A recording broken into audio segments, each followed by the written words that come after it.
What's up, niggas? Did y'all miss me? Probably not. But in the off chance that you do, let me tell you how I wasted 700 bucks going to fucking Haiti. Well, a few weeks back, I decided, hey, my grandparents are 83 years old and they're in Haiti. I should probably go visit them before they fucking die. So I flew out there, I landed, and instantly, fucking culture shock.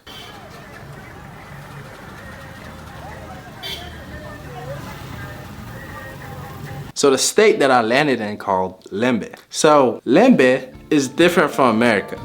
The people dictate the rules. For example, if you kidnap somebody, the people will come after you and cut your head off. If you rape somebody, the people will come after you, cut your dick off. If you are gay, the people will come after you.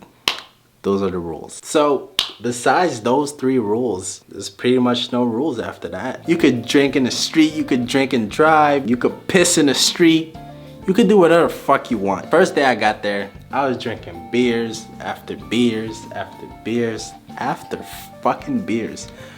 I was drunk out of my ass. So the second day, I woke up and I had food poisoning. I was throwing up, I was shitting water. The bad part about it is, every time you had to shit, the bathroom was upstairs. So I had to run upstairs and shit. But the way the toilet was set up, you had to put water in the toilet so it can flush. And the water pump was downstairs. So it's like, you have to shit first and then run downstairs and then flush it. And when you have diarrhea and you're throwing up, it gets fucking annoying. So by the second day, I was ready to fucking go home because fuck all that. I stayed in bed for 4 days straight, throwing up and shitting. Worst day of my fucking life. After those 4 days, I'm like, yo, I need to go see my grandma because that's who I came here for, and I don't want to die before she dies, because then it'll be a whole fucking mess. So I went to my grandma's house, we cracking jokes, we fucking drinking more beers.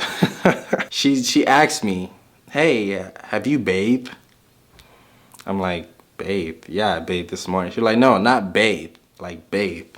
I'm like, what you mean? She said, bathe as in like the spiritual bathe where you get protection so nobody can harm you. And I told her, no. Grandma, what the fuck? You know I don't believe in those spiritual things because I don't have the patience for it. If I gotta believe too hard, then it's probably not it for me, you know? But then she was persistent. She was like, no, you have to bathe because, you know, you're old now because you need protection. So the next day, early morning, we walked 4 fucking hours. Walking for like 3 hours? Yes. Honestly, is this even worth it? Because my legs are tired, I'm American, I'm lazy.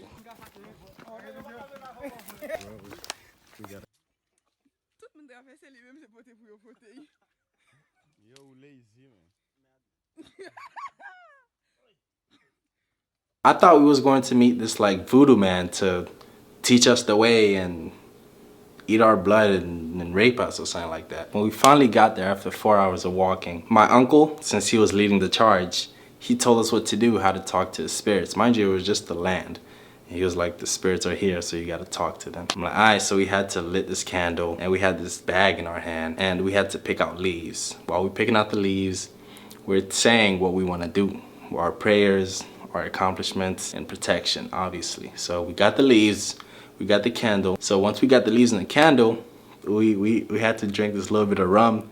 We had to pour a little rum on the floor and we headed back. And once we headed back, the leaves that we picked out, my grandma had to bathe us with it with extra potion and stuff. My grandma bathed my cousin and then she bathed me naked. She seen my penis. The fuck, grandma.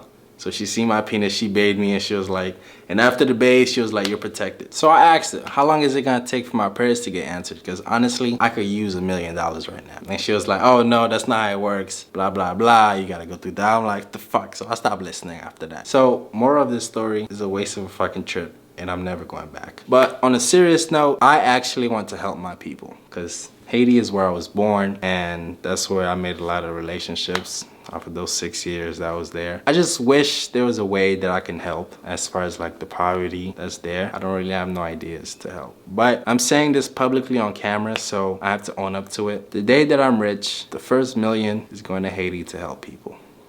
And yeah.